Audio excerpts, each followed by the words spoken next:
Buenas. En este capítulo vamos a hablar sobre working code o código que funciona de alguna manera. Y lo que vamos a tratar de ahondar es por qué esto no es suficiente. Hay una frase muy conocida que probablemente todos hayamos usado alguna vez, o si al menos si tenés experiencia, que es: no hay problema, después refactoreamos el código y todo solucionado. Spoiler alert, ese después casi nunca llega. Y no es porque no tengamos ganas, digamos. Todos hemos dejado en algún momento algún comentario de to-do en el código fuente, que obviamente el IDE lo marca. A veces, en el mejor de los casos, no es un to-do, levantamos un ticket, queda en el backlog. Diferentes técnicas que pueden ser mejor, peor, pero en definitiva sabemos que están ahí. Lo que pasa que después, en el día a día, tenemos obviamente otras prioridades, o siempre sale alguna prioridad mayor, tipo, creo que uno seguramente le ha pasado a decir, bueno, saltó un problema en producción, algún fix que tenemos que meter, o íbamos a tener una semana libre, pero ahora hay una feature prioritaria. Ah, en definitiva, hay cosas que surgen en nuestro día a día y esa refactorización que deseábamos que llegue nunca sucede. Y además tenemos, creo yo, dos formas de encarar problemas o de programar, las cuales son bien diferenciadas, y una nos va a traer mm, más problemas que otra, pero en definitiva tenemos la parte técnica o táctica y la parte técnica más estratégica, las cuales se diferencian bastante bien entre sí. La táctica trata de que funcione lo antes posible lo que tenemos que implementar, le da prioridad al ticket, al deadline, a la demo del viernes. Y la estratégica es encarado más a que tenga un buen diseño y además, obviamente, funcione. La prioridad es qué va a pasar con el sistema dentro de unos meses cuando lo volvamos a atacar, seamos nosotros o nuestros compañeros. Y acá quería mostrar acá un ejemplo de la programación táctica, donde supongamos que el ticket era: che, al precio agreguemos un descuento para usuarios premium. Si buscamos un enfoque ágil, podríamos decir, bueno, meto un to-do para refactorearlo después, pero pongo: si user plan igual a premium, el descuento es del 10%. Después viene mañana otro usuario o otro cliente y nos dice: che, bueno, ahora tenemos Enterprise, queremos darle un 20% de descuento. Entonces viene alguien tácticamente, pone otro if y dice: bueno, si ya hubo un if antes, pongo otro if ahora, y el to-do sigue existiendo. Y esto nosotros, si vemos un poco más abajo, vemos otro if. Seguramente nos dijeron: bueno, si es Enterprise y tiene un cupón, acordate que tiene un tope de no podemos pasar eh, el 30% de descuento. Entonces, nada, dejamos este if acá. Y así sucesivamente con todas las decisiones de negocio que lleguen, porque como siempre es todo para ayer y no hay tiempo de hacerlo y de pensarlo mejor, siempre vamos a seguir agregando if. Acá propongo, desde el lado más estratégico, decir: che, ¿qué pasa si en lugar de haber hecho esos if, le dedicábamos un poquito más de diseño, a lo mejor alguna hora o lo que sea, sobre todo ahora que tenemos guía, mucho más sencillo de encarar de lo que era antes, y las justificaciones de no hacerlo cada vez son menores? No voy a explicar en detalle el diseño este, pero ya vemos que hay diferentes tipos de clases, interfaces que son contratos de lo que esperamos. Tenemos un pricing context que seguramente tiene los datos del usuario, los datos del producto, podría tener, no sé, datos de la región, del país, de lo que sea necesario para aplicar un descuento. Y después tenemos una interfaz de descuento que tiene un método que aplica a cierto pricing context, esto que declaramos antes, y nos devuelve si, obviamente, si bajo este contexto de este usuario y este producto en este caso, es aplicable o no el descuento. Y después cómo calcular en base a un precio y el precio original, eh, el descuento que queda, o el precio final que nos queda. Cada clase, obviamente, este tendrá del 10%, este tendrá del 20%, y después vamos a crear uno más, que es el cap máximo este que tenemos, que lo que dice es, che, el descuento máximo, si es Enterprise más un cupón, no puede superar el 30%, ¿sí? Obviamente, lo calcula sobre el precio original, por eso está acá el original y por eso lo pasamos como parámetro. Pero bueno, seguramente el premium no usa ese precio original porque aplica directamente en descuento, el Enterprise también. Entonces sabemos además que hay argumentos que los usan algunos descuentos y otros probablemente que no lo necesitan. El engine está acá que puede servir para aplicar todos los descuentos necesarios. Seguramente toma, digamos, todos los descuentos, estos que creamos acá, los pasaremos por parámetros, por dependencias, depende, digamos, es una complejidad que en este momento no nos interesa, pero en definitiva tendría estos tres tipos de descuentos y según el usuario que venga, si es Enterprise, va a aplicar los dos de Enterprise, si es Premium, aplicará el de Premium y nada. O sea, primero lo va a filtrar y segundo va a hacer el cálculo. Entonces este diseño nos permite que si viene otro nuevo tipo de descuento, simplemente tocamos otra clase, agregamos seguramente test y este diseño se vuelve eh, más sencillo porque cada cosa está autocontenida. Obviamente esto lleva más tiempo porque hay que pensarlo, hay que diseñarlo. Seguramente lo ideal sería que esto también tenga test, igual que en el ejemplo táctico. Lo ideal sería que tenga test, creo que no sería excusa, sobre todo hoy que es mucho más fácil de hacerlo. Pero nos vamos a dar cuenta que la inversión de la parte estratégica se paga cada vez que tenemos que hacer un cambio. ¿Por qué? Porque en el primero, si bien los if esos eran sencillos, muchas veces la lógica es más compleja. Y cuando se empieza a acumular, siempre tenemos un problema. Capaz que metiste el if antes de otro if que no debías, y este límite del 30% no se aplica y al final terminaste aplicando un 35% de descuento. O sea, se empiezan a mezclar un montón de cosas porque mientras más crece, más difícil es de entender. Y por eso los invito a que 30 minutos más de a lo mejor de un diseño o de algún pequeño cambio refactoring pensado con más ganas, seguramente nos quite un par de horas de dolor de cabeza en todos los meses siguientes. El costo real acá de la deuda técnica, ¿cuál es? Que programar tácticamente es tomar tiempo prestado del futuro. Esto es, de alguna manera, generar deuda técnica. ¿Cuál es la diferencia con la deuda financiera? ¿Por qué le llamamos deuda técnica? Porque en algún momento vamos a tener que pagarla. L- Nosotros estamos más acostumbrados a la deuda financiera, pero ¿cuál es la diferencia? Que en la deuda técnica no hay un plan de pagos. ¿Esto qué significa? Que probablemente no lo paguemos nunca y si intentamos pagarlo, normalmente tenemos intereses indefinidamente. ¿Por qué? Porque terminamos pagando a medias, entonces como que nunca culmina, la deuda sigue creciendo. Obviamente es peor que la deuda financiera, porque la deuda financiera en el peor de los casos es como vamos contra un banco, establecemos un periodo, cuántos intereses y en algún momento se cumpliría. Acá es mucho más complicado, mucho más difícil de cumplir y más intangible de alguna manera. Y después darnos cuenta que la deuda técnica se va generando, pero no tenemos un punto de quiebre en el que decimos, che, culpa del cambio del viernes, ahora el código es un caos. Sino que la degradación que tenemos es gradual. Tenemos horas primero, después días, después obvio, todo lo obvio se vuelve misterioso, todo lo que antes traía de llevar un ticket de resolver en una semana ahora se resuelve en un mes. Entonces, nada, es una degradación que es gradual. Algo que antes implementábamos una hora, después lo implementamos en 2 días y así sucesivamente.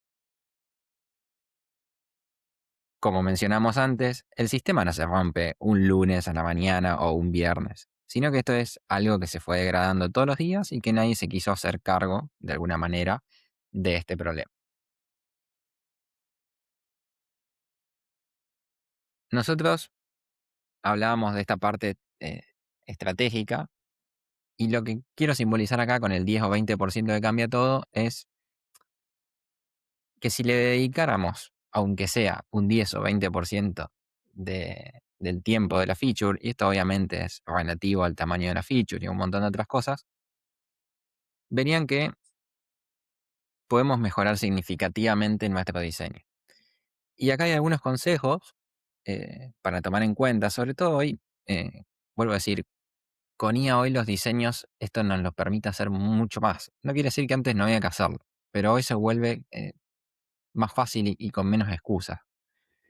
¿A qué quiero decir? Por ejemplo, planteamos un problema, tenemos una tarea con un scope determinado, y gracias a la IA hoy probablemente podemos probar dos diseños antes de quedarnos con el primero. Lo más probable es que, y antes también nos pasaba, que la programación termina siendo iterativa e incremental.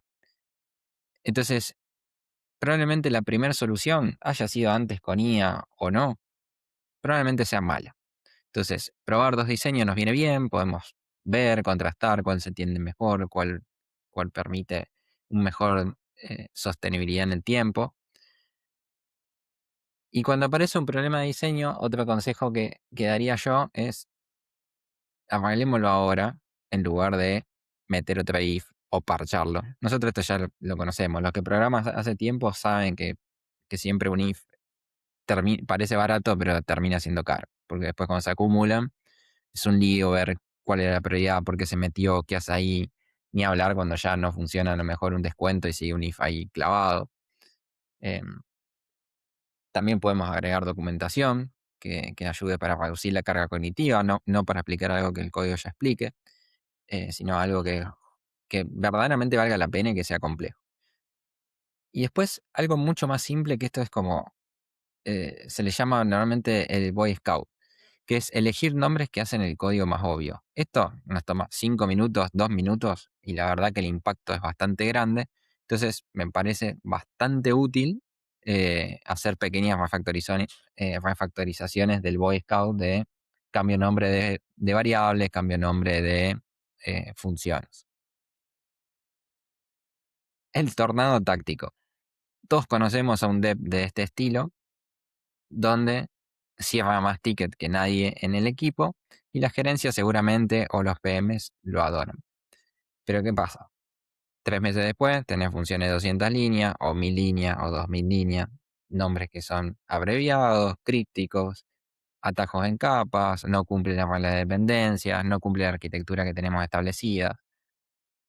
Y el que paga el costo es quien viene a tocar ese código. Y muchas veces somos nosotros, pero bueno, podría ser otro compañero o alguno nuevo que ingrese, digamos. Y además, el incentivo que tiene es torcido. ¿Por qué? Porque el que le dedica más tiempo a la parte estratégica o a pensar el código o a hacer que sea más sostenible en el tiempo o que tenga mejor mantenimiento, la limpieza es invisible. Entonces, ¿qué pasa? El que se carga todo lo malo y trata de mejorar todo el tiempo, probablemente eso no está en ningún ticket. Entonces, nada, al que más ven es al que, no, el crack es el que saca los tickets. O sea, vos al final, cada feature que te doy, tardas más tiempo. Y en realidad tarda más tiempo porque trata de hacer que el código realmente se pueda mantener, que sea más seguro, un montón de cosas. Y además, seguramente cada vez que pasa por algún lado, trata de mejorar todo el caos eh, que hay en otro lado. Y esto es no solo nombres de variables, no solo en abstracciones, sino en agregar test, en agregar muchas cosas que muchas veces son invisibles o que nadie lo puede, sobre todo gestión, dilucidar. Y bueno, ahí ya tenemos una tarea súper complicada que es poder hacer visibles estos cambios. Y después, acá quería dar un ejemplo de qué pasa, porque esto muchas veces el contraste está entre los juniors y los seniors. Es viernes 4 de la tarde, salta un bug y ¿qué pasa? El junior agarra, mira así, pone un if, dice bug arreglado, los test pasan, deploy a otra cosa. Y sí, tiene razón, el bug está resuelto. Pero ¿qué diferencia habría con un senior? Y probablemente que el senior haga lo mismo el viernes a las 4 de la tarde, mete el fix, mira que todo pasa, mergea y ese hotfix salió. Pero el lunes va a decir, che, ¿qué pasó el viernes? ¿Por qué está este bug? ¿Cómo fue posible? ¿Cómo se nos pasó? hay un diseño que nos permite estos estados inválidos. eh, y nada, solamente haciendo esa reflexión y no habiendo dejado pasar el problema que surgió, a lo mejor se tarda una hora rediseñando, digamos, eh, el, el problema y haciendo, no dejando ese parche simple que se hizo el otro día, sino diciendo, bueno, con esta mejora ya no va a haber problemas porque, no sé, nos olvidamos de atrapar esta excepción o este camino del if no era la mejor opción o lo que sea. Entonces, yo creo que acá es la cuestión más importante es la mentalidad y obviamente que el senior al tener más experiencia, estas cosas las toma más natural. Lo importante es ver que esta visión estratégica es una decisión del equipo. Es importante en las code reviews, no solo preguntar si funcionan, preguntar si es obvio, si es entendible, si realmente lo podemos leer, si la carga cognitiva es baja. También es importante que esté en la planificación, reservar un porcentaje explícito de cada sprint para el diseño. Si no está en el plan, no existe, de alguna manera. Entonces es importante levantarlo y tener estos, no sé, en una semana de cooldown donde podemos revisar, mejorar cosas o tener issues de optimización. Ni hablar en las retrospectivas, decir, che, a lo largo del tiempo, gracias a todo esto que invertimos, fíjate que el tiempo lo vamos manteniendo, no es que cada vez incrementa más en las tareas, porque si cada vez es más lento, significa que la deuda técnica se está acumulando. Y algo importante de la parte estratégica es que no lo puede hacer uno solo. O sea, si somos 5 en el equipo y tenemos 3 que son solo resuelven issues táctica y los otros 2, la verdad que la van a tener bastante complicada porque todos los esfuerzos que hacen los demás se la destruyen. Y vuelvo a repetir, hoy con la IA, la implementación se hace en muy poco tiempo. O sea que el caos que tenemos es bastante alto. eh, porque la cantidad de código que se genera hoy en día es altísima. Por eso, para mí, hoy en día con IA, y con esto eh, guiado por agentes, es mucho más importante toda la parte estratégica, toda la parte de buenas prácticas, las decisiones de diseño, supervisar qué está haciendo la gente, hacer una review de uno mismo y decir, che, esto que creó es más complejo, tiene sobreingeniería, o, o no tiene sobreingeniería pero es un caos hecho. Nada. Son un montón de cosas que son súper importantes y que para mí, hoy más que nunca, hay que tenerlas en cuenta. La cultura técnica tiene consecuencias compuestas. ¿Y esto por qué? Un ejemplo que hay en general es Facebook cuando empezó, tenía una cultura de hacer todo para allá. Todo ahora, todo de una manera táctica, como el lema prácticamente era hacer shipping. Y está bien. Y en el momento funcionó. ¿Qué pasa? Con el tiempo se fueron dando cuenta que era inmanejable. El código cada vez era más lento, agregar una nueva feature, había bugs, un montón de problemas que trae esto. Entonces, ¿qué hicieron? Obviamente cambiaron la cultura y empezaron a tratar de hacer mejor las cosas, tiraron a la basura un montón de las partes del sistema, las hicieron de nuevo. Pero por otro lado tenías a Google o a Bingward, donde ellos desde el principio tenían una cultura más estratégica. Y, y se enfocaban más en el diseño, en tener cuidado, en cuidar el código. Y esto obviamente uno ya sabe que de alguna manera no es que uno es malo y el otro es bueno, porque en definitiva a los dos sabemos que son grandes empresas y que les fue bien. Pero sí que al final Facebook le tocó de lleno esto de que ser táctico solamente no es posible. A veces es útil para etapas tempranas, pero bueno, si después tenés que reescribir todo, hay que pensarlo un poquito más. Son dos culturas totalmente diferentes, pero no es que una, podemos decir, no, bueno, fue totalmente inútil. No, seguramente para una startup sirvió para decir, bueno, comprobé que el producto funciona, nada, después tuvieron que invertir en volver a hacerlo bien.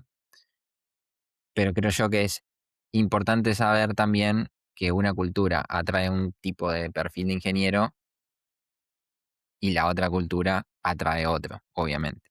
Los mejores ingenieros siempre van a tratar de estar en el más del lado estratégico, en el que el código siempre les importa más, les gusta más, lo toman más eh, como un arte de alguna manera de esto se puede leer, me dan ganas de estar en el código, y no es lo mismo que todo lleno de if sin que se entienda, ni que a veces ni siquiera la IA lo entiende hoy en día cuando el código es un caos. De hecho, cuando el código es un caos, la IA tiende a lo más caótico de lo que era antes y a una velocidad estrepitosa, tanto que en algún momento ya no va a saber qué hacer o va a meter más bugs que soluciones.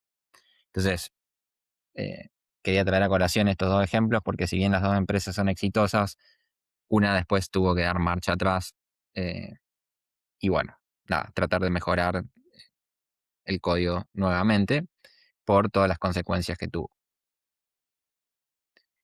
Si algo nos podemos llevar de este capítulo es que funciona no siempre es suficiente y que el costo no es que se vuelve dramáticamente de hoy a mañana, sino que es acumulativo, es mientras más decisiones malas tomamos, en algún momento todo empieza a empeorar, llega más tiempo, se vuelve menos entendible, no entendemos por qué vamos más lento.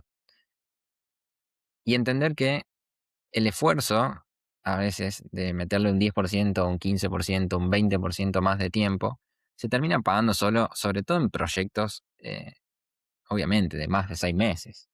Si vamos a hacer un prototipo y que lo vamos a tirar a la basura, vamos completamente por el táctico. No, no hay duda de eso. Me parece que acá todos entendemos que cuando se habla de arquitectura, que cuando se habla de patrones, de buenas prácticas y de hacer ingeniería, en el proceso estamos hablando de proyectos que sabemos que de mínima van a tener mantenimiento y continuidad en el tiempo y seguramente tarden, sea un proyecto de más de 6 meses.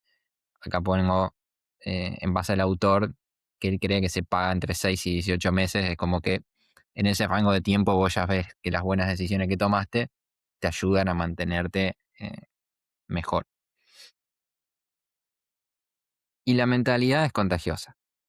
Esto quiere decir que, obviamente, si del equipo 5 hay 4 que son estratégicos y uno es un tornado táctico, vamos a tratar de educarlo para que haga las cosas bien y que no deje todo un caos. ¿Por qué? Porque todos lo van a ir empujando diciendo, che, este nombre variable no se entiende, esta función podría hacerse una extracción o no es entendible, o esto es traer un método. O sea, vamos a tratar de llevar esas buenas prácticas a los demás y al equipo, porque es importante para que algo funcione que el equipo obviamente vaya en la misma sintonía y no que alguien tumbe todo el buen trabajo de los demás.